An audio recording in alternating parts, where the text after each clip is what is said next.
పాత నిబంధన, క్రొత్త నిబంధన అనగా ఏమిటి? పాత నిబంధనలో ఏం వ్రాయబడ్డాయి? కొత్త నిబంధనలో ఏం వ్రాయబడ్డాయి?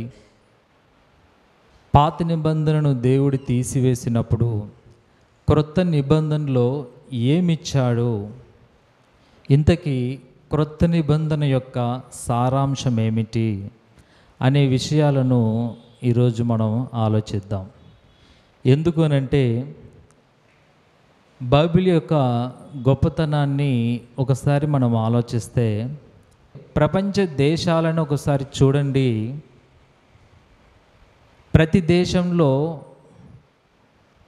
బైబిల్ అన్నది కంపల్సరిగా విశ్వసిస్తున్నారు. కొన్ని దేశాలలో కొన్ని దేవుళ్ళని విశ్వసించటంలో అవి పరిమితమైపోయాయి. మన దేశం, మరొక దేశం, ఏ దేశానైనా చూడండి, వారి వారి దేవుళ్ళు వారికి ఉంటారు. అయితే ప్రతి దేశంలో బైబిల్ కంపల్సరిగా ఉంది. ఎందుకు ప్రతి దేశం బైబిల్ని విశ్వసిస్తున్నారు? ఇంతకీ బైబిల్లో ఉండే గొప్పతనం ఏమిటి? బైబిల్లో ఉంచబడిన ఆ మహా గొప్ప జ్ఞానంతో కూడిన మాటలు ఏమున్నాయి అనంటే, పాత నిబంధనలో, క్రొత్త నిబంధనలో ఉంచబడిన ఆ మాటలు చాలా విలువైనవి. ఆ మాటలే ప్రతి మనిషిని ఏం చేస్తున్నాయంటే ఆకర్షిస్తున్నాయి. ఆ మాటలను బట్టి ఈరోజు బైబిల్ కలిగిన ప్రతి దేశం ఆ మాటలను చదివి ఎంతోమంది ముందుకు వస్తున్నారు. ప్రపంచంలో బైబిల్ కంటే ఎక్కువగా అమ్ముడుపోయిన పుస్తకం ఏ గ్రంథము లేదు. ఎక్కువగా ప్రింట్ అవుతున్న పుస్తకం ఏదైనా ఉంది అని అంటే అది బైబిల్ మాత్రమే. ఎందుకు ఇంత విస్తృతంగా బైబిల్ ప్రచురించబడింది, ప్రతి మనిషిని ప్రభావితం చేస్తుంది అనంటే, బైబిల్ గ్రంథంలో ఉంచబడిన నీతి, దేవుడిచ్చిన గొప్ప ఆజ్ఞలు, దేవుడు పెట్టిన ఒక రూల్స్, ఇవన్నీ మనిషిని పాపంలో నుంచి పరిశుద్ధతలోకి నడిపించగలవు. అందుకే ప్రతి ఒక్కరిని ఆలోచింపజేసేది బైబిల్.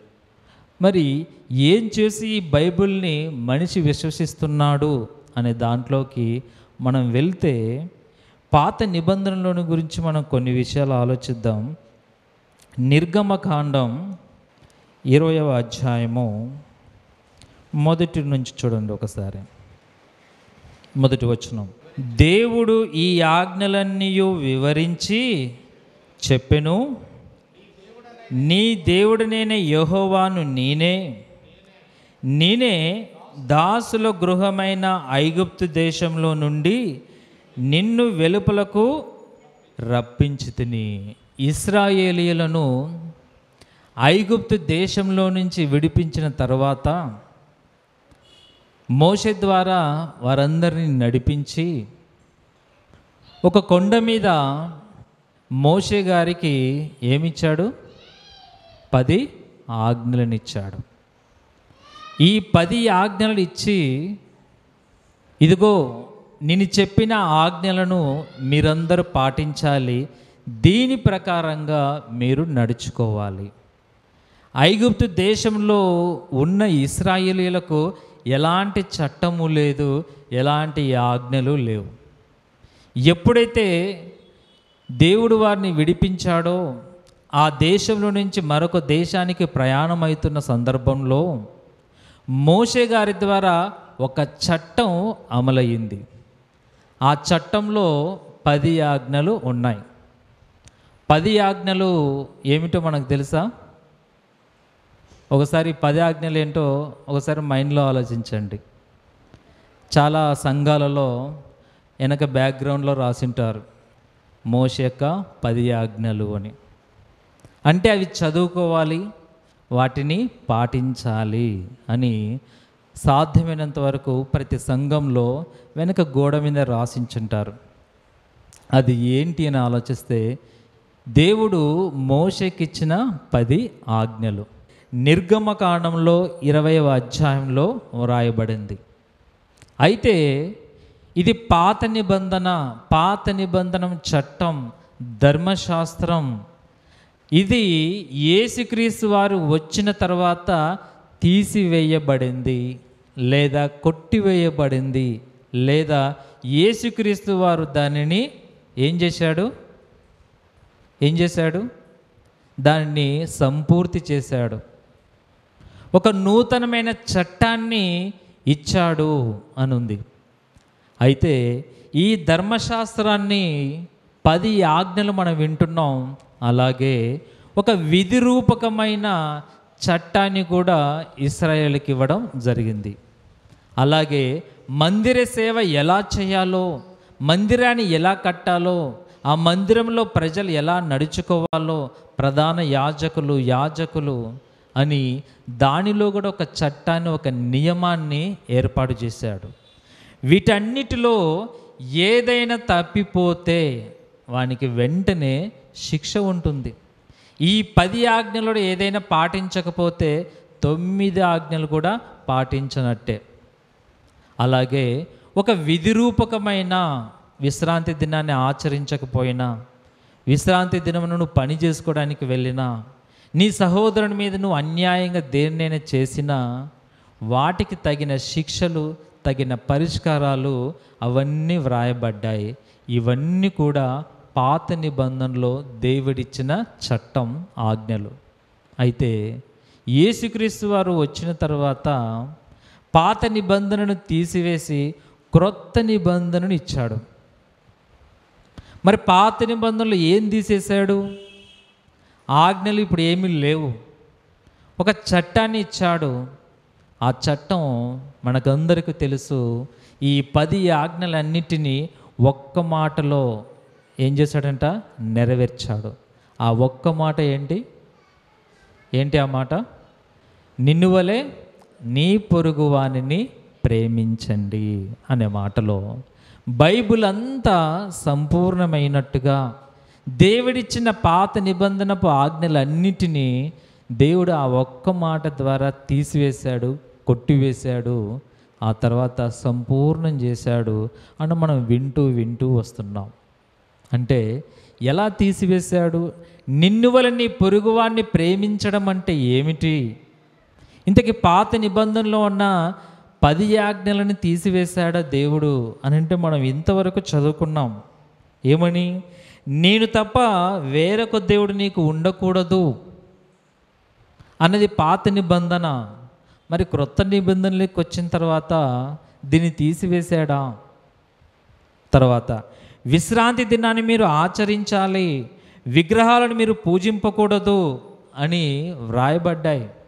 మరి దాన్ని తీసివేశాడు అని అంటే ఇప్పుడు మనం విగ్రహాలను పూజించవచ్చనా? ఒకప్పుడు వ్యభిచరించకూడదు, దొంగిలించకూడదు అని పాత నిబంధనలో రాయబడ్డాయి. ఇప్పుడు ఆ చట్టాన్ని తీసివేశాడు అంటే ఇప్పుడు వ్యభిచరించవచ్చు, దొంగతనం చేయొచ్చు, అబద్ధ సాక్ష్యం పలకవచ్చనా? కాదు. దానికంటే ఎక్కువగా చేయాలి. ఆ నిన్ను వలె నీ పొరుగువాడిని ప్రేమించండి అనే ఒక మాటలో పాత నిబంధనను ఎలా మార్చాడో నిజంగా చాలా ఆశ్చర్యంగా ఉంటుంది. దానిని మెచ్చే ఈ ప్రపంచంలో మేధావులు సైతం, సామాన్యుల దగ్గర నుండి ప్రతి ఒక్కరూ బైబిల్ అంటే ఇష్టపడిన వాళ్ళు. ఏం రాయించబడింది బైబిల్లో? ఆ గొప్పతనము ఎలా మార్చబడింది ఆ మాటలంటే చాలా గొప్పగా ఉంటాయి, మన ఆలోచనలకు అతీతంగా ఉంటాయి. పాత నిబంధనలో ఉన్న చట్టాన్ని ఎవరు కూడా నెరవేర్చలేరు. ఆ ఆజ్ఞల ద్వారా ఎవరు కూడా పరిశుద్ధంగా ఉండలేరని దేవుడు దాని అంతటిని తీసివేశాడు. మరి క్రొత్త నిబంధనలో క్రొత్త చట్టాన్ని ఇస్తున్నాడు. దేనికి ఇస్తున్నాడు? పాత నిబంధన చట్టాన్ని ఎవరు అమలు చేయలేకపోతున్నారు, అందుకని దాన్ని తీసేస్తాను, అది చాలా కష్టం. ఇప్పుడు మీకు సులభతరమైనది మీకు ఇస్తున్నాను. ఆ నూతన చట్టంలో ఎంత ఈజీగా ఉందో, పరిశుద్ధంగా మనమందరం ఉండటానికి ఎంత సులభతరంగా ఉందో దేవుడు మనకు రాయించాడు. యేసుక్రీస్తు వారు భూమి మీదకు వచ్చి పాత నిబంధన అంతటిని తీసివేస్తూ తన ప్రసంగాల ద్వారా, తన బోధ ద్వారా కొత్త నిబంధనను పరిచయం చేస్తూ వచ్చాడు. మరి 10 ఆజ్ఞలను మార్చాడా? ఎలా మార్చాడు చూద్దాం ఒకసారి. మత్తయి సువార్త 5వ అధ్యాయము 38వ వచనం. కంటికి కన్ను పంటికి పళ్ళు అని చెప్పబడిన మాట మీరు విన్నారు కదా. కంటికి కన్ను పంటికి పళ్ళు అని చెప్పబడిన మాట మీరు విన్నారు కదా అని ఇశ్రాయేలీలతో యేసుక్రీస్తు వారు ఒక నూతనమైన చట్టాన్ని అమలుపరచడానికి, పాత నిబంధన చట్టాన్ని మార్చడానికి తన బోధను ప్రారంభించాడు. ఆయన కొండ మీద ఎక్కి ప్రసంగం 5వ అధ్యాయం మొదటి నుంచి 7వ అధ్యాయం చివరి దాకా ఆయన ప్రసంగాన్ని మొదలుపెట్టాడు. కంటికి కన్ను పంటికి పళ్ళు అని చెప్పబడిన మాట మీరు విన్నారు కదా అని ఉంది. ఆ మాట ఎక్కడుందో ఒకసారి చూద్దాం. నిర్గమకాండం 21వ అధ్యాయము 23వ వచనం.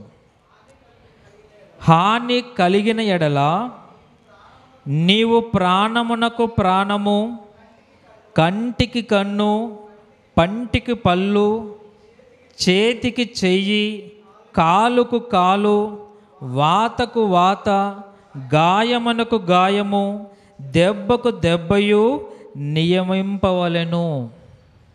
పాత నిబంధనలో ఉన్న చట్టం ఎలా ఉంది అని అంటే, ఒక మనిషి ఎడల మన ప్రవర్తన ఎలా ఉండాలో, సాటి వ్యక్తి విషయంలో మనం ఏదైనా కీడు చేసినప్పుడు ఎలా ప్రవర్తించాలో పాత నిబంధన చట్టంలో ఏమి నియమించబడిందంట? ప్రాణానికి ప్రాణం, కంటికి కన్ను, పంటికి పన్ను.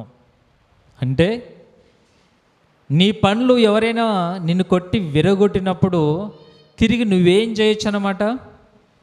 వాని పళ్ళు కూడా విరగొట్టచ్చు. నీ ఇంట్లో ఉన్న వారిని ఎవరైనా ప్రాణాలు తీస్తే మనం కూడా ఏం చేయొచ్చు? వాళ్ళ ఇంట్లో ఉన్న వారిని కూడా ఒకరిని లేపేయచ్చు. నీ కంటిని ఎవడైనా తీసివేస్తే నువ్వు కూడా ఏం చేయొచ్చు? వాని కంటిని తీసివేయచ్చు. నిన్ను ఒక దెబ్బ కొడితే వాని మరల ఏం చేయొచ్చు? మనం కూడా ఒక దెబ్బ కొట్టచ్చు. ఇది మోషే నియమించిన ఒక కట్టడ. ఇది పాత నిబంధనలో ఉంది. అయితే మనం క్రొత్త నిబంధనలోకి వచ్చాము. ఆ చట్టం ఎలా మార్చబడుతుందో ఒక్కొక్కటి మనం చూద్దాం. ఇప్పుడు మత్తయి సువార్త 5వ అధ్యాయము 38వ వచనం చూడండి. కంటికి కన్ను పంటికి పళ్ళు అని చెప్పబడిన మాట మీరు విన్నారు కదా. నేను మీతో చెప్పున్నది ఏమనగా, అంటే మారుస్తున్నాడు. ఇప్పుడు కొత్త బోధ మొదలైంది, కొత్త చట్టం అమలు కాబోతుంది. ఆ చట్టం ఎలా ఉంటుందో చూడండి అంటున్నాడు. కంటికి కన్ను పంటికి పళ్ళు అని చెప్పబడిన మాట మీరు విన్నారు కదా. నేను మీతో చెప్పున్నది ఏమనగా, దుష్టుణ్ణి ఎదిరింపక నిన్ను కుడి చెంప మీద కొట్టువాన్ని ఎడమ వైపునకు ఎడమ చెంప కూడా త్రిప్పాలి. ఇదేంటి? కొత్త చట్టం. ఏ చట్టం ఇది? సులువైన చట్టం. ఒకప్పుడు ఆ చట్టాన్ని పాటించలేక చాలా కష్టపడ్డారు. ఎవరు నీతిమంతులుగా తీర్చబడలేదు. ఇప్పుడు ఒక సులువైన చట్టాన్ని, తేలికైన చట్టాన్ని, ఏమాత్రమును భారం లేని చట్టాన్ని మీకు ఇప్పుడు అందిస్తున్నాను చూడండి అని చెప్తున్నాడు. చదువుదాం 39వ వచనం. నేను మీతో చెప్పున్నది ఏమనగా, దుష్టుణ్ణి ఎదిరింపక నిన్ను కుడి చెంప మీద కొట్టువాని వైపునకు ఎడమ చెంప కూడా త్రిప్పండి. ఎవడైనా నీ మీద వాద్యము చేసి నీ అంగి తీసుకొనగోరిన ఎడల వానికి నీ పై వస్త్రం కూడా ఇచ్చివేయుము. ఒకడు 1 మైలు దూరము నిన్ను రమ్మని బలవంతం చేసిన ఎడల వానితో కూడా 2 మైళ్ళు వెళ్ళుము. నిన్ను అడుగు వానికి ఇమ్ము, నిన్ను అప్పు అడుగుగోరు వారి నుండి నీ ముఖము త్రిప్పుకొనవద్దు. కంటికి కన్ను పంటికి పన్ను అన్న దాన్ని సరిచేస్తున్నాడు. ప్రాణానికి ప్రాణం, దెబ్బకు దెబ్బ. ఎలా కొడతారు? నీ కన్ను తీసివేస్తే వాని కన్ను ఎలా తీసివేయాలో తెలుసా అని చెబుతున్నాడు దేవుడు. చట్టం మారిపోతుంది, ఆజ్ఞలు మారిపోతున్నాయి. అప్పుడు ఇచ్చిన ఆజ్ఞలు కాదు, అప్పుడు ఇవ్వబడిన చట్టం కాదు. ఇప్పుడు ఏం చట్టం అంట? నిన్ను ఎవడైనా ఒక చెంప మీద కొడితే ఈ చెంప కూడా కొట్టు అని చెప్పాలి. సులువుగా ఉందా ఇది? కష్టంగా ఉందా? మనలో ఒక చెంప కొడితే పాత నిబంధనలో తిరిగి వాడిని మనం ఒక చెంప కొట్టవచ్చు. ఏది బాగుంది? ఏది బాగుంది? పాతదే బాగుంది కదా. కానీ ఆ పాత దాన్ని తీసివేసి ఒక క్రొత్త చట్టాన్ని ఇస్తున్నాడు. పాత నిబంధనలో విధిరూపకమైన చట్టాలు ఆల్రెడీ లోకంలో ఉన్న చట్టాలే. ఆల్రెడీ లోకంలో ఉండే మనుష్య రీతిగా లోకనీతి. ఆ లోకనీతిలో నుంచి మనం ఎక్కడికి ప్రయాణం చేస్తున్నామంటే దేవుని నీతిలోనికి ప్రయాణం చేస్తున్నాం. లోకనీతికి దేవుని నీతికి చాలా తేడా ఉంది. లోకనీతిని మనము అనుభవించడానికి, పాటించడానికి ఇంత దూరం మనం రానవసరం లేదు. లోకానికి వేరై ఒక సంఘముగా కూడుకుంటున్నామంటే దేనికి ఆకర్షించబడి? పంటికి పన్ను తీయడానిక? ప్రాణానికి ప్రాణం తీయడానికి కాదు, దెబ్బకు దెబ్బ కొట్టడానికి కాదు. దానికి ఆకర్షింపబడలేదు మనం. దేనికి ఆకర్షింపబడ్డాం? నిన్ను కుడి చెంప కొడితే ఎడమ చెంప కూడా త్రిప్పాలి. ఆ మాటలు విని మనం వచ్చాం. వినలేదా? ఆ మాటలు వినే కదా మనం వచ్చాం, రాలేదా? యేసుక్రీస్తు వారి బోధ చాలా విచిత్రమైనది. ఆ బోధ వినటానికి మనుషులందరూ ఆ రోజు ఆశ్చర్యపోయారు. ఏంటి ఈ బోధ? ప్రపంచంలో ఎక్కడ ఏ గ్రంథంలో వ్రాయబడిన ఒక చట్టం నిజంగా మమ్మల్ని ఎంతగానో ఆశ్చర్యపరుస్తుంది, చాలా ఆశ్చర్యంగా ఉంది అని ఆ రోజు విన్న ఇశ్రాయేలీయులు యేసుక్రీస్తు వారిని వెంబడించడం మొదలుపెట్టారు. ఈ చట్టం ఇతర గ్రంథాలలో లేనిది ఇప్పుడు మనం వింటున్నాం. ప్రపంచంలో మేధావులు సైతం రాయనిది, వారి ఆలోచనలు కూడా మెదలనిది మనం ఇప్పుడు వినబోతున్నాం. అదే యేసుక్రీస్తు వారికి లోకానికి ఉన్న తేడా, పాత నిబంధనకి క్రొత్త నిబంధనకు ఉన్న తేడా. ఏం మార్చబడ్డాయి, ఏం తీసివేయబడింది అని అంటే 10 ఆజ్ఞలు ఏమి తీసివేయబడలేదు. ఒకప్పుడు నరహత్య చెయ్యకూడదు, ఇప్పుడు చెయ్యొచ్చని మార్చబడలేదు. ఎలా చెయ్యకూడదో, వ్యభిచారం అంటే ఎలా చెయ్యకూడదో ఇంకా సంపూర్ణమైన ఆజ్ఞలు వచ్చాయి. ఆ ఆజ్ఞల్ని మనం వింటున్నాం. చూడండి 40వ వచనం.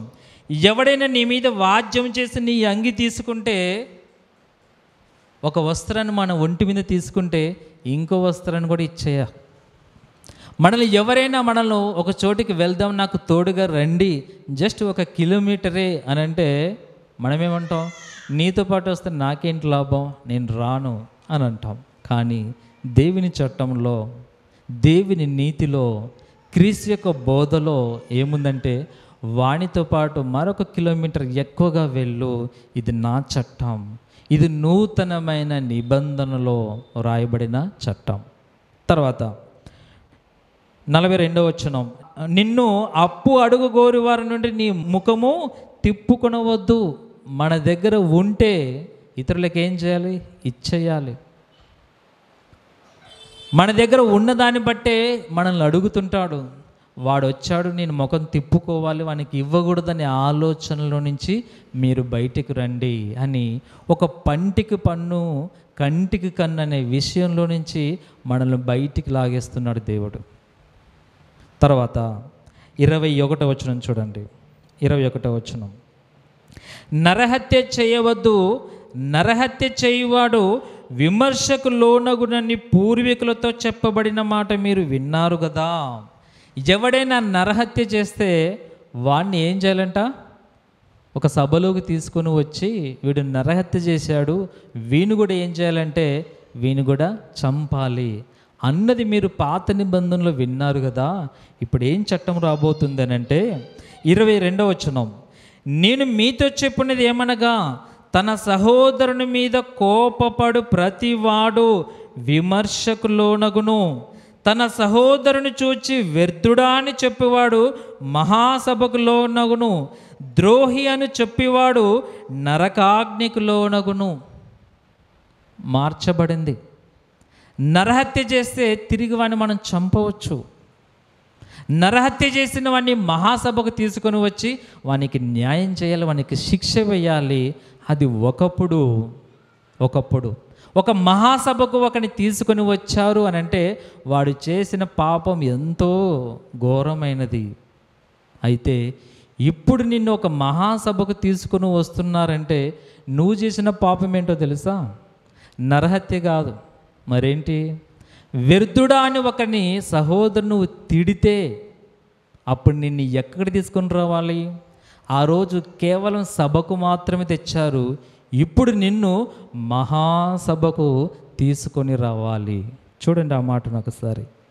నేను మీతో చెప్పినది ఏమనగా తన సహోదరుని మీద కోపపడు ప్రతివాడు విమర్శకు లోనగును, తన సహోదరుని చూచి వ్యర్థుడా అని చెప్పేవాడు మహాసభకు లోనగును. మార్చబడింది. యేసుక్రీస్తు వారిని విశ్వసించి అందరం ఏమయ్యాము? పరిశుద్ధులుగా మార్చబడ్డాం. రక్షణ యేసునందే ఉంది అని అందరం వచ్చేసాం. వచ్చిన తర్వాత మనమందరం పరిశుద్ధులుగా మార్చబడిన తర్వాత ఆ పరిశుద్ధతను కాపాడుకోవడానికి కొన్ని కండిషన్స్ దేవుడు పెట్టాడు. మనం ఇవన్నీ కండిషన్స్ చదువుకొని వచ్చామా అని అంటే నిజంగా రాలేదు.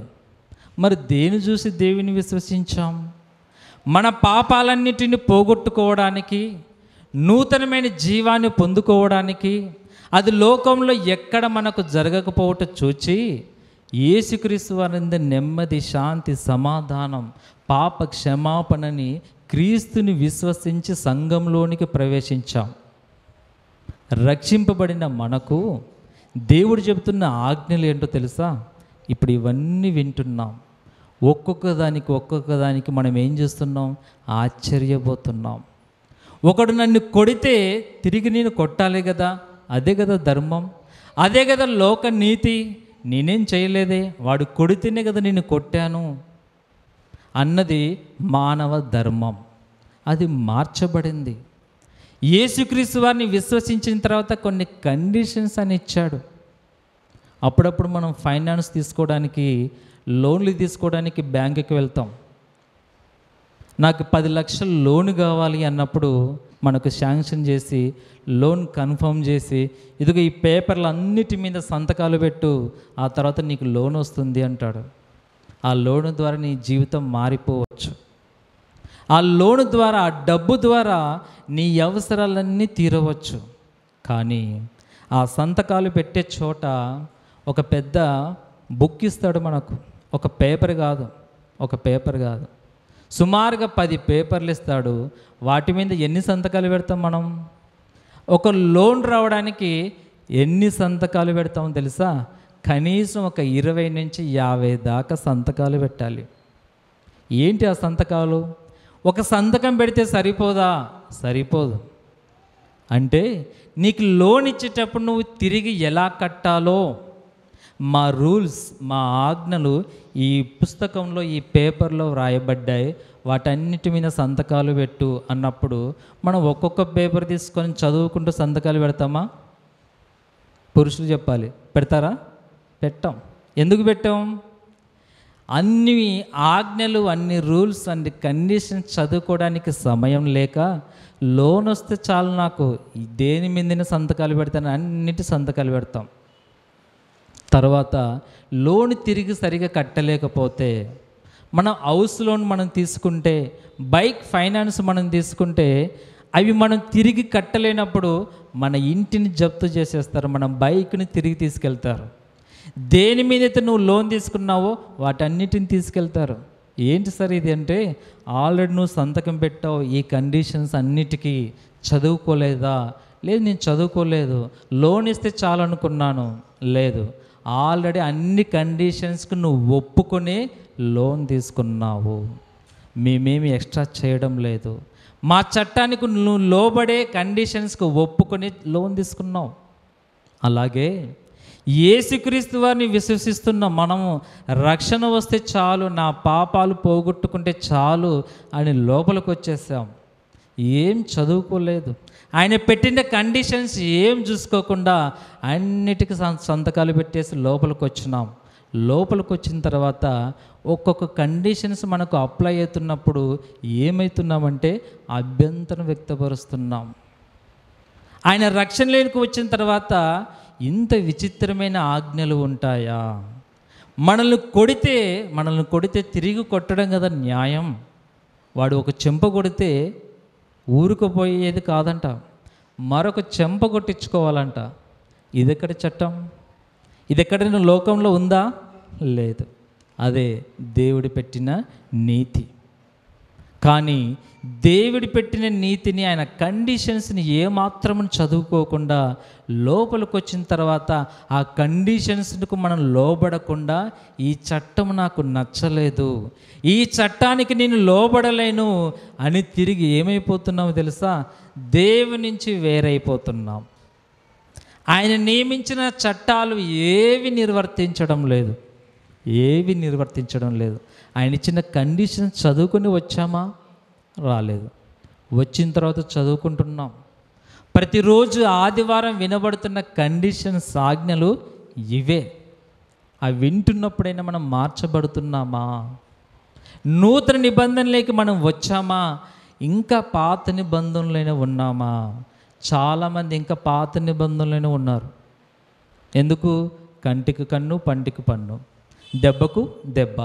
ఎక్కడ ఓర్చుకుంటున్నాం? ఎక్కడ సహిస్తున్నాం? ఏమి సహించడం లేదు. మన ప్రవర్తనని, మన తీరుని ఒక్కసారి పరిశీలించుకుంటే, నూతన నిబంధన చట్ట ప్రకారంగా నా శరీరము మలచబడిందా? నా మనసు అలాగ ఉందా? లేదా పాత నిబంధన చట్టంలో ఉన్నట్టుగా నేను ప్రవర్తిస్తున్నానా అని ఒకసారి పరిశీలించుకుంటే, మోషే విధించిన కట్టడలే మనం పాటిస్తున్నాం. పాత నిబంధనలో వ్రాయబడిన చట్టాన్ని తెలియకుండా మనం ఏం చేస్తున్నాం? అమలు చేస్తున్నాం. కానీ పేరుకు మాత్రమే క్రీస్తుని విశ్వసించామంటున్నాం, పేరుకు మాత్రమే నూతన నిబంధనలకు వచ్చామనుకుంటున్నాం. కానీ ఆ నిజమైన నూతన నిబంధనలకు వచ్చావు అని నీవు అనుకుంటే, ఆ నూతన నిబంధనలో వ్రాయబడినది ఏంటో చూస్తే, అవి నువ్వు నిజంగా చేస్తున్నావు అనుకుంటే మనమందరం నూతన నిబంధనలోనికి వచ్చిన వాళ్ళం. ఎలాంటి మార్పు చేయబడిందో, ఎలాంటి మార్పు మనము చెందామో ఒకసారి చూడండి. 23వ వచనం. కావున నీవు నీ బలిపీఠమునొద్ద అర్పణము అర్పించుచుండగా నీ మీద నీ సహోదరునికి విరోధమేమైనా కలదని అక్కడ నీకు జ్ఞాపకం వచ్చిన ఎడల, అక్కడ బలిపీఠం ఎదుటనే నీ అర్పణని విడిచిపెట్టి మొదట వెళ్ళి నీ సహోదరునితో సమాధానపడుము, అటు తర్వాత వచ్చి నీ అర్పణను అర్పించు. బాగా వినాలి. దేవునికి అర్పించేటప్పుడు, దేవుని సేవ కొరకు నువ్వు బయలుదేరినప్పుడు, ఆయనను అర్పించే విషయంలో ఏం చెప్తున్నాడంటే, నీ సహోదరుని మీద నీకు వాజ్యం ఉంది కదా, చిన్న ఫైటింగ్ ఏదో ఉంది కదా, మీ ఇద్దరికి మనస్పర్ధలు వచ్చాయి కదా, అది మనసులోనే ఉంచుకుంటూ ఏమాత్రమును సమాధాన పడకుండా నాకు అర్పణను అర్పించడానికి వచ్చావు. పాత నిబంధనలోనైతే అది ఎలాగున్నా పర్వాలేదు, దేవునికి అర్పణలు అర్పించవచ్చు, ఏం కాదు. క్రొత్త నిబంధనలోనైతే, దేవుడు మారుస్తున్న చట్టంలోనైతే, నువ్వు నాకు ఇచ్చే అర్పణ నాకు వద్దు, ఈ సమయం నా దగ్గర గడపొద్దు, అది నాకు ఇవ్వకపోయినా పర్వాలేదు. నువ్వేం చేయాలో తెలుసా? మొదట నీ సహోదరుని మీద నీకు వాజ్యం ఉంది, ఏదో సందేహం ఉంది, ఏదో గొడవ ఉంది, అది నువ్వు వెంటనే వెళ్ళి అతనితో సమాధాన పడుము, ఆ తర్వాత నా దగ్గరకు రా అన్నాడు. పాత నిబంధనలోనైతే మనుషులతో మనం ఎలా ఉన్నా పర్వాలేదు, ఎన్ని గొడవల్లో ఉన్నా పర్వాలేదు, ఆయనకు అర్పించే విషయంలో ఆయనకు అర్పించి తిరిగి రావచ్చు. కానీ క్రీస్తు బోధలో ఎంత మార్పు చెందుతుందో చూడండి. తర్వాత వచనం 25వ వచనం.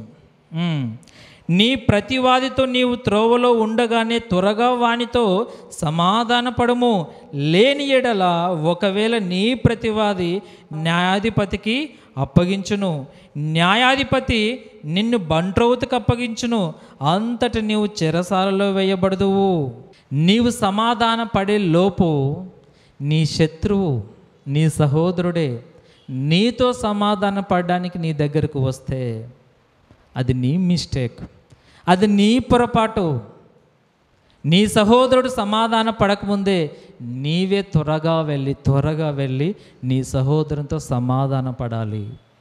ఎంతమంది ఉన్నారు మనకు శత్రువులు, ఎంతమంది సహోదరులతో మనం సమాధానం లేక ఉన్నామో ఒకసారి జ్ఞాపకం చేసుకోండి. వారితో మనకు సమాధానం లేక ఉన్నామా? ఏం చేయాలంట? చర్చికి రాకుండా ఏం చేయాలి? ఆయనకు అర్పించే విషయంలో అర్పించకుండా ఏం చేయాలి? వెంటనే వారితో సమాధాన పడు. వారితో సమాధానం పడిన తర్వాత నా దగ్గరకు రా. బయట జరగాల్సినవన్నీ జరిగిస్తూ మరల నా యొద్దకు వస్తున్నారు. ఇది పాత నిబంధన చట్టం కాదు, అది ఎప్పుడూ మార్చబడింది. మీరు ఇంకా అక్కడే ఉన్నారేమో, మారాలి అని క్రీస్తు బోధ మొదలు పెడుతుంటే ఆ విన్న వారందరూ ఆశ్చర్యం మామూలు కాదు. నిజంగా ప్రపంచ దేశాలను వణికిచ్చిన చట్టం ఏదైనా ఉంది అని అంటే ఇదే. ఎందుకు ఈ చట్టం రాయబడిందంటే ఏ చిన్న తప్పు నువ్వు చేయకూడదు, నీ ప్రతివాదికి ఏ చిన్న బలహీనత నువ్వు కనపరచకూడదు. నేను ఎలా పరిశుద్ధంగా ఉన్నానో నువ్వు అలాగే పరిశుద్ధంగా ఉండాలి. ఒకప్పుడు పాత నిబంధన చట్టంలో ఎవరు పరిశుద్ధంగా మార్చలేకపోయారు.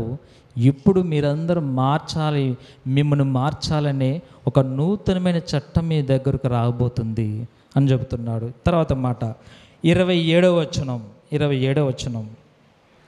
వ్యభిచారం చేయవద్దని చెప్పబడిన మాట మీరు విన్నారు కదా, నేను మీతో చెప్పున్నది ఏమనగా, ఒక స్త్రీని మోహపు చూపుతో చూచి ప్రతివాడు అప్పుడే తన హృదయమందు ఆమెతో వ్యభిచారం చేసిన వాడగును.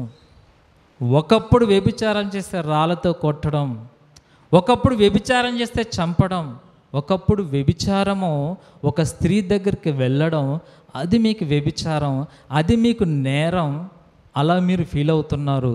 కాకపోతే ఇప్పుడు చట్టం ఎలా మార్చబడింది అని అంటే, ఒక స్త్రీని మోహపు చూపుతో చూచి ప్రతివాడు అప్పుడే తన హృదయమందు ఆమెతో వ్యభిచారం చేసిన వాడగును.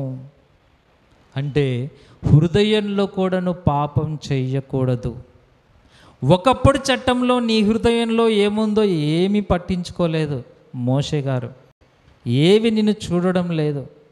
ఒక సహోదరుని గురించి నువ్వు గొడవ ఉన్నా, ఒక సహోదరుని వ్యర్థుడా అని తిట్టినా ఏం నష్టం లేదు. నీ హృదయంలో ఎలాంటి ఆలోచనలు ఉన్నాయో ఏం ప్రాబ్లం లేదు. కానీ ఇప్పుడు క్రీస్తులోనికి వచ్చిన తర్వాత ఆ క్రీస్తు బోధలో ఏదుందంటే, నీ హృదయంలో కూడా నువ్వు తప్పుగా ఆలోచించడానికి వీల్లేదు. అది కూడా నేను మహాసభకు లోను చేస్తుంది, అది కూడా నేను పట్టుకుంటాను. ఒక సహోదరుని వ్యర్థుడా అని తిట్టిన ఆ మాట నేను పట్టుకుంటాను, దాన్ని బట్టి నీకు శిక్ష ఉంటుంది. ఒక సహోదరుని పిలిస్తే నువ్వు 1 మైలు దూరం ఎక్కువ వెళ్ళు. ఒక సహోదరుని నిన్ను కొడితే మరొక చెంప చూపించు. తిరిగి కొట్టాలని ఆలోచిస్తున్నావు. లేదు, ఒక చెంప కొట్టావు కదా పర్లేదని వెనక్కిపోవడం కాదు. క్రీస్తు బోధ అంటే మరలా ఒక చెంప కొట్టు అంటే కొట్టిన వానికి సిగ్గురవ్వాలి. మన మీద ఎవడైనా దౌర్జన్యం చెయ్యాలంటే వాడే వెనక్కు తగ్గాలి. అంతలా వాడిని మనం మార్చాలి. దెబ్బకు దెబ్బ కొడితే ప్రపంచం మారిపోతుందా? మారదు. ప్రాణానికి ప్రాణం తీస్తే ప్రపంచం మారిపోతుందా? మారదు. పూర్తిగా రివర్స్. ఏంటి? ఒకడు మనకు కీడు చేస్తే తిరిగి మనం ఏం చేయాలి? మేలు చేయాలి. అది క్రీస్తు బోధ. కీడు చేసిన వాడిని క్షమించి వదిలేయడం కాదు, కీడు చేసిన వానికి ఏం చేయాలంటే మరలా ఏం చేయాలి? మళ్ళా మేలు చేయాలి. ఎంత విచిత్రంగా ఉంది బోధ. ఇంకా చూద్దాం 43వ వచనం. నీ పొరుగువాన్ని ప్రేమించి నీ శత్రువును ద్వేషించుమని చెప్పబడిన మాట మీరు విన్నారు కదా. పాత నిబంధనలో మీరు విన్నారు ఏమని? నీ పొరుగువాన్నైతే ప్రేమించండి, కానీ నీ శత్రువుని ద్వేషించవచ్చు అని చెప్పబడిన మాట మీరు విన్నారు కదా. ఇప్పుడు నేను మీతో చెప్పునేది ఏమనగా, శత్రువుని గురించి, పొరుగువాని గురించి ఒక చట్టం, ఒక నూతనమైన నిబంధన ఎలా మార్చబడుతుందో చూడండి.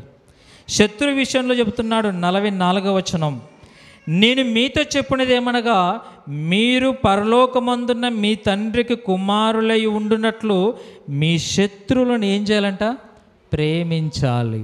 తర్వాత మిమ్ముని హింసించు వారి కొరకు ప్రార్థన చేయండి. అంతా రివర్స్. లేదు తండ్రి, వాడు శత్రువు, వాడు నాకు కీడుకి కలగజేశాడు, నేను కూడా వానికి కీడు కలగజేయాలి కదా. లేదా నేను దేవుని విశ్వసించాను, వానికి కీడు చేయకుండా ఉండగలను, మహా అయితే కీడు చేయకుండా ఉండగలను. అంత మాత్రమే కాకుండా ఏం చెప్తున్నాడో తెలుసా దేవుడు? కీడుకు కీడు కాదు, కీడుకు మేలు చేయండి. ఎలా? మీరు పరలోకమందున్న మీ తండ్రికి కుమారులై ఉండునట్లు మీ శత్రువులను ఏం చేయాలంట? ప్రేమించండి. ఒకప్పుడు ద్వేషించారు, ఇప్పుడు మీరు ప్రేమించాలి. మిమ్ముని హింసించు వారి కొరకు ప్రార్థన చేయాలి. ఎందుకు? నేను మీ తండ్రిని, మీరు నా పిల్లలు. తండ్రికి ఎలాంటి లక్షణాలు ఉన్నాయో కుమారుని కూడా అదే లక్షణాలు ఉండాలి. ఆ లక్షణాలు లేకపోతే ఆ తండ్రికి పుట్టిన వారము మనం కాము. మరి నా లక్షణం ఏంటో తెలుసా మీకు? తండ్రిగా నా లక్షణం ఏంటంటే చెబుతున్నాడు కింద 46వ వచనం, 45వ వచనం. ఆయన చెడ్డవారి మీదను మంచివారి మీదను తన సూర్యుని ఉదయింపజేసి నీతిమంతుల మీదను అనీతిమంతుల మీదను వర్షము కురిపించుచున్నాడు. నేను కూడా మీలా ఆలోచిస్తే పరిశుద్ధులకు మాత్రమే వర్షాన్ని కురిపించాలి, నీతిమంతులకు మాత్రమే వర్షాన్ని కురిపించాలి. కానీ ఎంత దుర్మార్గులకు కూడా నేను ఏం చేస్తున్నానో తెలుసా? ఎంత కఠినలకు, ఎంత నరహంత్య చేసేవారు కూడా నేను వర్షాన్ని కురిపిస్తున్నాను. వారి పంటలు చక్కగా పండేటట్టు నేను చేస్తున్నాను.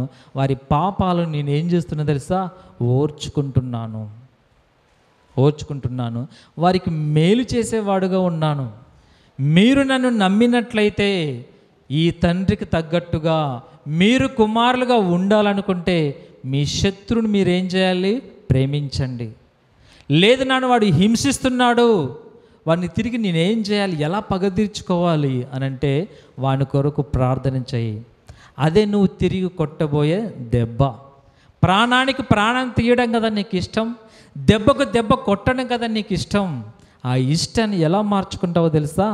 నిన్ను హింసించే వారి కొరకు నువ్వు ప్రార్థన చెయ్యి అంటున్నాడు. ఎందుకంటే నా మనసు అలాంటిదే. నాకు కుమారులుగా పిలువబడాలంటే మీరు ఇది చెయ్యాలి అంటున్నాడు. చూడండి తర్వాత మాట 45వ వచనం. ఆయన చెడ్డవారి మీదను మంచివారి మీదను తన సూర్యుని ఉదయింపచేసి నీతిమంతుల మీదను అనీతిమంతుల మీదను వర్షం కురిపిస్తున్నాడు. మీరు మిమ్మును ప్రేమించు వారినే ప్రేమించిన ఎడల మీకేమి ఫలము కలుగును? ఆల్రెడీ సుంకరులను పాపులను అలాగు చేయుచున్నారు కదా. మీ సహోదరులకు మాత్రమే మీరు వందనము చేసిన ఎడల మీకు ఎక్కువ చేయుచున్నది ఏమిటి? అన్యజనులను కూడా అలాగే చేస్తున్నారు కదా. అన్యజనులు బయట ఏం చేస్తున్నారో సంఘంలోకి వచ్చిన మనము కూడా అదే చేస్తే ఇంకా ఇంత దూరం వచ్చిన దానికి ఏంటి తేడా, ఏంటి వ్యత్యాసం? లోకానికి వేరే బ్రతకాలని కదా మనం వచ్చింది. కానీ వచ్చిన తర్వాత మన క్రియలు, మన శత్రువుల ఎడల మనం చూపిస్తున్న ఆలోచనలు మనం చేస్తున్న కీడు అన్యజనుల్లాగా ఉంది. ఇంకా పాపిగా ఉన్నప్పుడు ఎలా చేస్తామో అలాగుంది. కానీ ఆల్రెడీ లోకంలో అన్యజనులు, సుంకరులు ఆల్రెడీ ఇవి పాటిస్తున్నారు. అవి పాటించడానికి కాదు మనం వచ్చింది అని చెబుతున్నాడు. చూడండి 48వ వచనం, మీ పరలోకపు తండ్రి పరిపూర్ణుడు గనక మీరును పరిపూర్ణులుగా ఉండటానికి ఇష్టపడాలి. మీరు కూడా పరిపూర్ణులుగా ఉండాలి. పాత ధర్మశాస్త్రం వలన ఎవరు కూడా పరిపూర్ణులు కాలేదు. నూతనమైన చట్టం వలన అందరి పరిపూర్ణులు కావాలని దేవుడు మనకి కండిషన్స్ పెట్టాడు. మరి ఇవన్నీ మనం ఎదుర్కొంటున్నామా? మన శత్రువు ఎడల, మన సహోదరుని ఎడల ఇవన్నీ మనం పాటిస్తున్నామా, సహిస్తున్నామా? ఒక్కసారి మనం ఆలోచిస్తే మనమందరం నూతన నిబంధనలోనికి వచ్చినట్టు, లేదా ఇంకా పాత నిబంధనలోనే జీవిస్తున్నట్టు. మన హృదయాన్ని ఒక్కసారి పరిశీలించండి. ఏ చట్టంలో ఉంటున్నామో, క్రీస్తు బోధలోనే మనం నిలిచే ఉన్నామా లేదా ఒక్కసారి మనం జ్ఞాపకం చేసుకోవాలి. కానీ మనిషి ఎలాంటి వాడు అంటే, నేను ఎవరిని ఏమి అనను, ఎవరి జోలికి నేను వెళ్ళను, నా జోలికి వస్తే ఎవరిని విడిచిపెట్టను. సాధారణంగా నేను నీతిమంతున్నే, ఎవరి జోలికి వెళ్ళను, నా జోలికి వస్తే మాత్రం ఎవరిని విడిచిపెట్టను అంటాం. ఆ మాటను మాట్లాడడానికి కాదు మనం దేవుని విశ్వసించింది. మనల్ని ఎవరైనా కొట్టినా వారిని ఏం చేయాలి? సహించాలి, క్షమించాలి. మరి వాళ్ళకి మేలు చేసే అవసరత వచ్చింది. ఆ శత్రువుకు భోజనం పెట్టే అవసరత వచ్చింది. ఆ శత్రువుకు దాహం తీర్చే అవసరత వచ్చింది. ఏం చేయాలి? దాహం తీర్చాలి. అదే చెబుతున్నాడు దేవుడు. ఏమని? నీ శత్రువు ఆకలి కొని ఉంటే ఆ శత్రువుకు నువ్వేం చేయాలంట? ఆహారం ఇవ్వాలి. నీ శత్రువు దాహం కొని ఉంటే ఆ శత్రువుకు నువ్వేం చేయాలి? దాహం తీర్చాలి.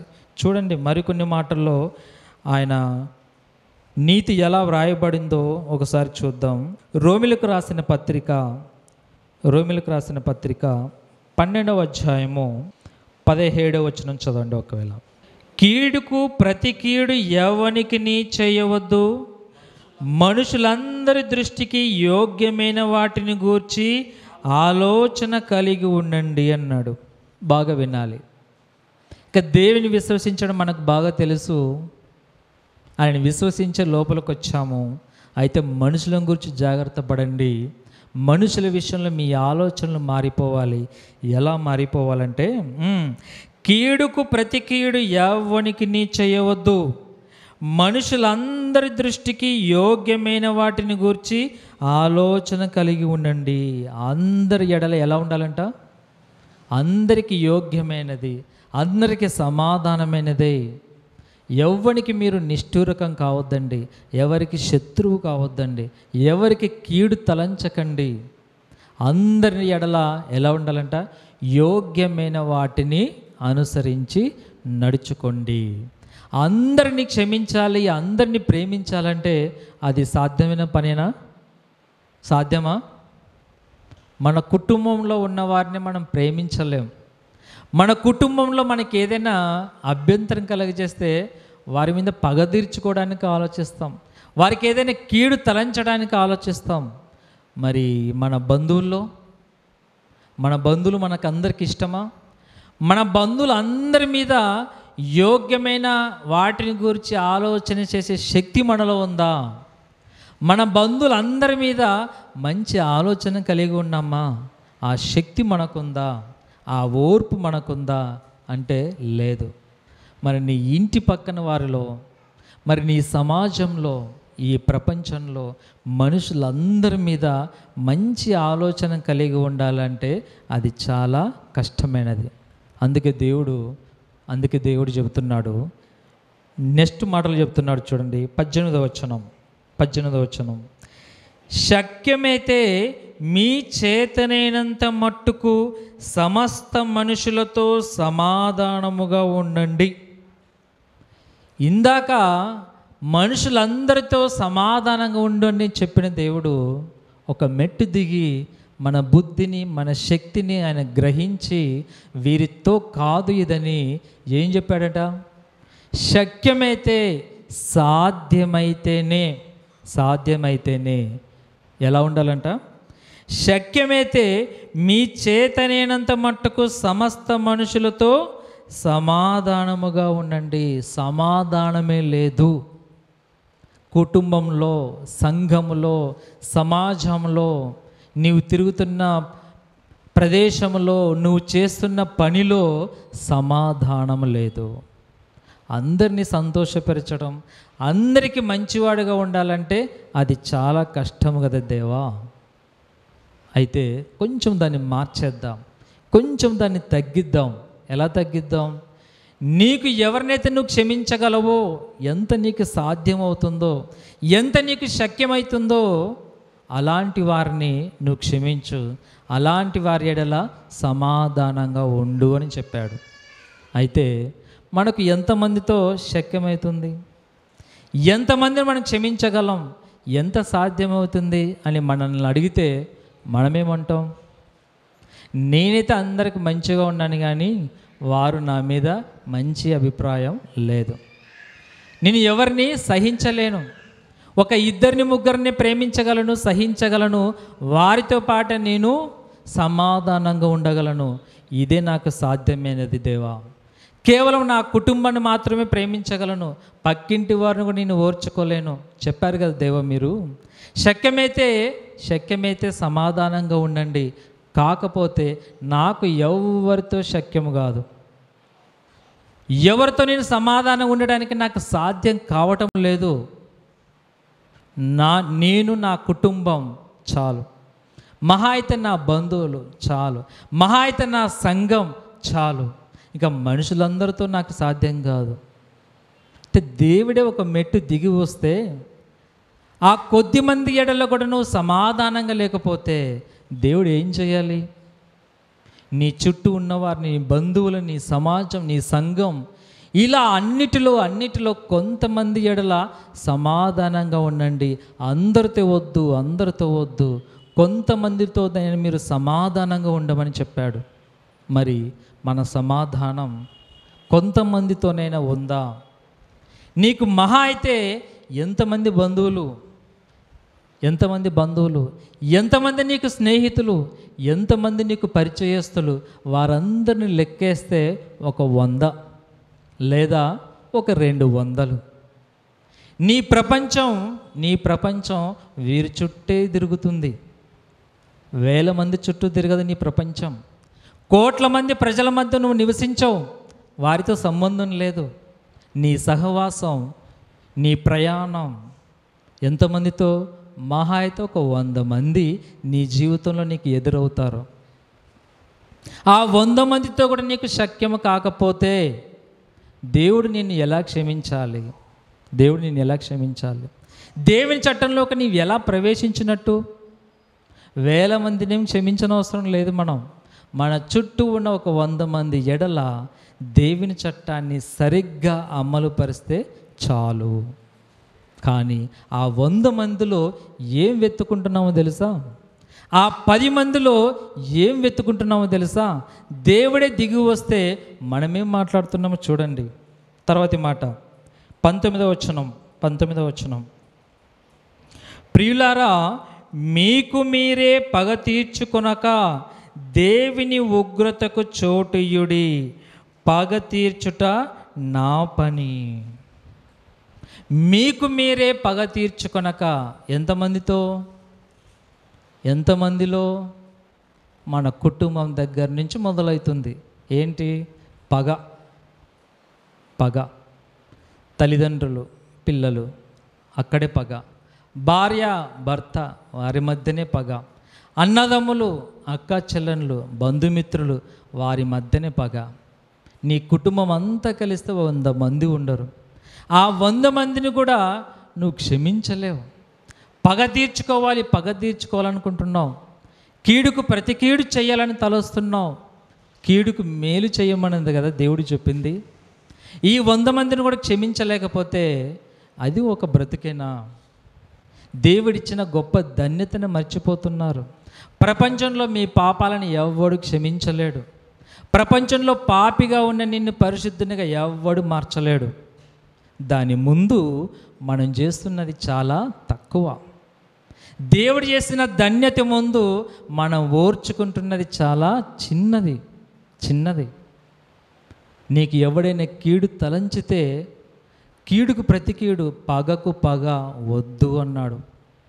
మరి పగకు పగ తీర్చుకొనకపోతే, వాడు నాకు అన్యాయం చేశాడు, వాడి వల్ల నేను నష్టపోయాను, వాడు హ్యాపీగా ఉంటున్నాడు దేవా, మరి వానికి ఏదైనా చెయ్యవా?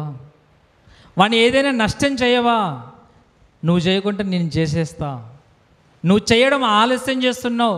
వాడు నా ఎదురుగానే నా శత్రువు సంతోషంగా ఉన్నాడు, నేను ఉండలేకపోతున్నాను, వాడిని చూసి నేను సహించలేకపోతున్నాను. వానికి ఏదైనా చెయ్యాలి, వానికి ఏదైనా జరిగితే బాగుంటుంది, నేను చచ్చిపోయేలేపు వాని నాశనాన్ని నేను చూడాలి, వానికి జరగబోయే కీడు నేను చూడాలి అని తలుస్తున్నాం. ఇది పాత నిబంధన. మనం ప్రవర్తిస్తున్నది పాత నిబంధన, క్రొత్త నిబంధన. మనం తీసుకుంటున్న నిర్ణయం, మనం చేస్తున్న ఆలోచన పాత నిబంధనవా కొత్త నిబంధనవా అంటే ఇంకా పాత నిబంధన చట్టమే మనలో ఏమవుతుంది, నరాల్లో ప్రాకిపోతుంది. కొత్త నిబంధనలోనికి వచ్చాం, ప్రతి దాని మీద సంతకం చేసి లోపలికి వచ్చాం. వాటిని ఉల్లంఘిస్తే శిక్ష ఎవరికి? మనకే. నష్టం ఎవరికి? మనకే. అది మర్చిపోయి కీడుకు ప్రతి కీడు చేసిన వారి ఎడల పగ తీర్చుకోవాలనుకుంటున్నాం. ఆ పగ వద్దు. మరి వాడు నా శత్రువు అలాగే ఉండనివ్వనా? వాడు నా ఎదుట సంతోషంగా ఉన్నాడు కదా అని అంటే దేవుడు చెప్తున్నాడు ఏమని? మీకు మీరే పగ తీర్చుకొనక దేవుని ఉగ్రతకు చోటు ఇయ్యండి, పగ తీర్చుట నా పని. ఒకనికి కీడు చేయాలంటే మీరే మాత్రం చేయగలరు. మీరు చేసిన అన్యాయానికి వాని మీదకి మీరు ఏమాత్రం తీసుకొని రాగలరు? ఉగ్రత చాలా తక్కువ. నేను పగ తీర్చుకునే దానికి, మీరు పగ తీర్చుకునే దానికి చాలా తేడా ఉంటుంది. మీరు పంటికి పన్ను మాత్రమే తీయగలరు, కంటికి కన్ను మాత్రమే మీరు తీయగలరు. మరి నా పగ ఎలా ఉంటుందో తెలుసా? చాలా దారుణంగా, కఠినంగా ఉంటుంది. నన్ను బట్టి మీరు ఓర్చుకుంటున్నారే మీ శత్రువుని, నన్ను బట్టి ప్రతి శత్రువు మీరు ఓర్చుకుంటున్నారు, సహిస్తున్నారు. మీ విశ్వాసాన్ని చూసిన నేను, మీకు ఎవరైనా కీడు తలంచితే నేను ఊరుకుంటున్నానని ఎలా అనుకుంటున్నారు? మీ పిల్లలకి ఏదైనా కీడు తలస్తే, మీ పిల్లల్ని ఎవరైనా కొడితే మీరు ఊరుకుంటారా? ఊరుకోరు. ఎంతటి దారుణానికైనా మనం వెళ్తాం మన పిల్లలకి ఏదైనా జరిగితే. అలాంటిది విశ్వాస సహితంగా మీరు చూపిన ఆ ప్రేమను, ఆ సహనాన్ని చూసిన నేను, మీ ఎడల ఎవరైనా కీడు చేస్తే వాని మీద పగ తీర్చుట నా పని, అది మీరు నాకు వదిలేసేయండి అంటున్నాడు. తర్వాతి మాట, నేనే ప్రతిఫలమునిత్తునని ప్రభువు చెప్పుచున్నాడని వ్రాయబడి ఉన్నది. కాబట్టి నీ శత్రువు ఆకలిగొని ఉంటే అతనికి ఏం చేయాలంట? భోజనం పెట్టండి. దప్పిగొని ఉంటే వానికి దాహం ఇయ్యండి. మీలోన పగ అలాగే ఉంచుకోండి. ఆ పగను ఎవరికి ఇస్తారు? దేవునికి ఇవ్వండి. ఇది నా పని కాదంట, ఇది దేవుని పని అంట. తండ్రి, వీని మీద నేను పగ తీర్చుకోవాలనుకుంటున్నా, అయితే వద్దు, అది నాకు ఇచ్చేయండి. మరి నేనేం చేయాలి?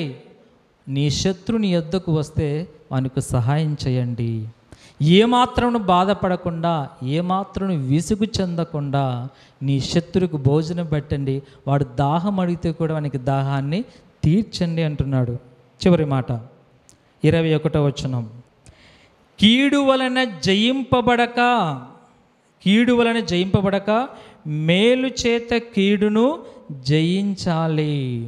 కీడుకు కీడు చేసి నేను జయం పొందాను, మా కుటుంబంలో వాడికి చంపేశాడు, వాడిని కూడా చంపేశాం కదా, మేమేం ఊరుకోలేదు, మేమేం చేతగాని వాళ్ళం కాదు.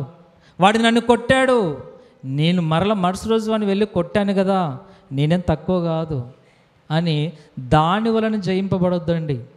కీడుకు కీడు చేసి జయం కాదు మనకు. మళ్ళీ ఎలా జయం అంటే? మేలు చేత కీడుని జయించాలి. మేలు చేయండి, కీడుని జయించినట్టు. ఎలా జయించినట్టు? పైన చెబుతున్నాడు చూడండి, 20వ వచనం, నీ శత్రువును ఆకలిగి ఉంటే వానికి భోజనం పెట్టండి, దప్పిగొని ఉంటే వానికి దాహమియ్యండి. అలాగు చేయుట వలన అతని తల మీద నిప్పులు కుప్పగా పోయుదువు. ఏం పోసావంట? దాహం కాదు, నీళ్ళు కాదు నువ్వు పోసింది, వాని తల మీద నిప్పులు పోసావు. నీ శత్రువు నీకు ఎంతో అన్యాయం చేశాడు, నువ్వు అడిగినప్పుడు నీకు సహాయం చేయలేదు, ఏం చేయలేదు. నీ ఇంటికి వచ్చాడు, దాహం అడుగుతున్నాడు. మనమైతే ఏమనుకుంటాం? ఇప్పుడు దొరికేవరా నాకు సమయానికి, ఇప్పుడు తీర్చుకుంటాను నీ మీద పగ అని ఇంట్లో నీళ్ళే వెళ్ళు అంటాం. లేదా నాకు ఒక 1000 రూపాయలు అవసరం ఉంది, నా దగ్గర లేవు, వెళ్ళిపో అని అంటాం. వానికి సరైన బుద్ధి చెప్పాను, నేను నా పగ తీర్చుకున్నాను, ఇప్పుడు వానికి సిగ్గు కలిగి ఉంటుంది అని లోకనీతి ప్రకారంగా మనం దెబ్బ కొడతాం. అది కాదు దెబ్బ. మరి ఎలా ఉంటుందంట? అలాగు చెయ్యుట వలన అతని తల మీద నిప్పులు కుప్పగా పోయేదువు. నిప్పులే అతని తల మీద పోసావు. నీళ్ళు పోసేది గొప్ప సంగతి కాదు, నిప్పులు పోసావు, అది చాలు. అది మండుతుంది వాళ్ళలోన. నేను అన్యాయం చేస్తే వాడు నాకు తిరిగి అన్యాయం చేయవలసింది పోయి, నాకు దాహం వేసినప్పుడు, నాకు అవసరమైనప్పుడు నా అవసరాన్ని తీర్చాడు.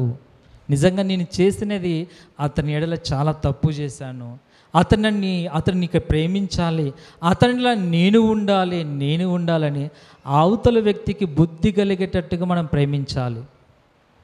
కానీ మానవ రీతిగా బుద్ధి కలగడం అంటే దెబ్బకు దెబ్బ కాదు. మన అవసరాన్ని వాడు తీర్చకపోయినప్పుడు వాని అవసరాన్ని మనం తీర్చకుండా ఉండటం అది దెబ్బ అనుకుంటాం. అది చాలా రాంగ్. అది పాత నిబంధన, అది పాత జీవితం. దేవునిలోనికి రాకముందు మనం అలాంటివి ఎన్నో చేశాం, కానీ ఆయన నిబంధనకు లోబడి ఉన్నాం. ఆయన చట్టానికి మనం ఒప్పుకొని లోపలికి వచ్చాం. ఆయన చట్టం ఎంతో అద్భుతమైనది. ఇవన్నీ భారమైనవి కావు, ఇవన్నీ మనిషి చెయ్యదగినవేనా అని అనుకుంటాం. మనిషి చెయ్యదగినవే. ఎవరు చేస్తున్నారు మనుషులుగా? ఏ మేధావి చేస్తున్నాడు? ఏ పరిశుద్ధుడు చేస్తున్నాడు? ఎవరికి సాధ్యం కావు.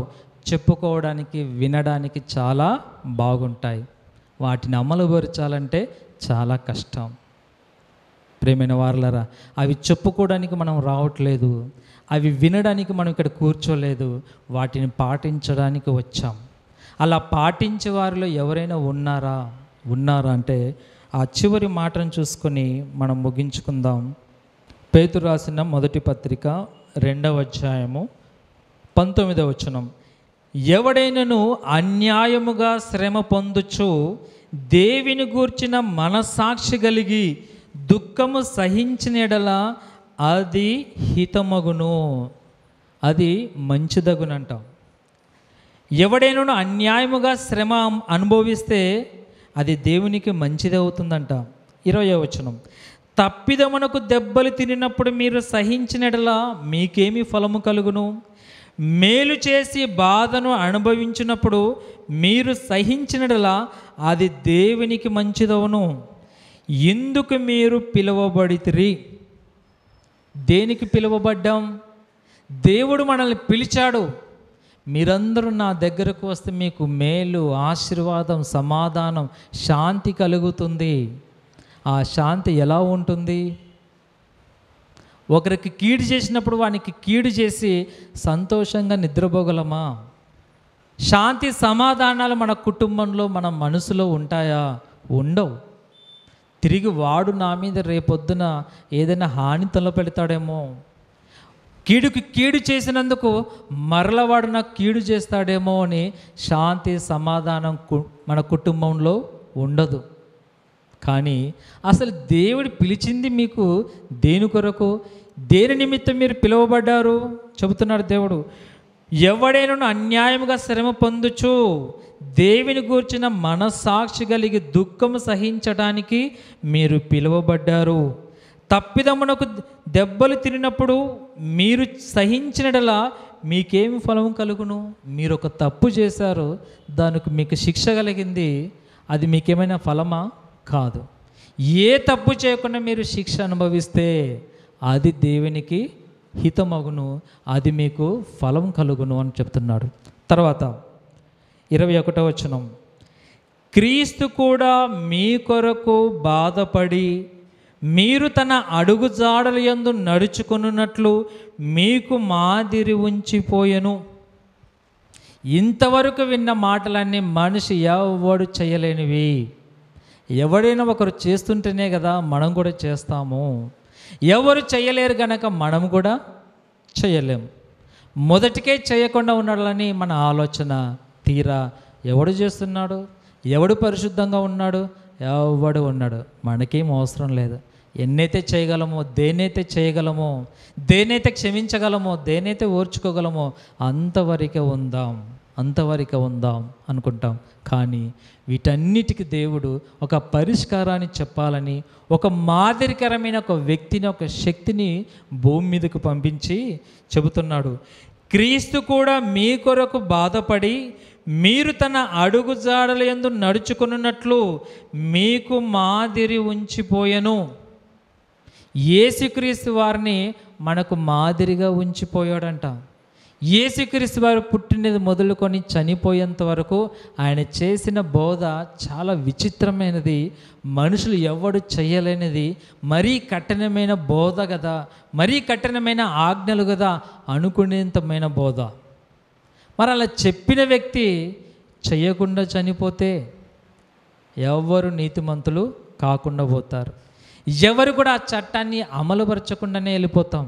కానీ యేసుక్రీస్తు వారు ఏం చేశాడంట చూడండి, ఎలా మాదిరి ఉంచిపోయాడో చూడండి. 22వ వచనం, ఆయన పాపము చేయలేదు, ఆయన నోటను ఏ కపటమును కనబడలేదు, ఆయన దూషింపబడి బదులు దూషింపలేదు, ఆయన శ్రమ పట్టబడి బెదిరింపక న్యాయము తీర్చు దేవునికి తన్ను తాను అప్పగించుకున్నాడు.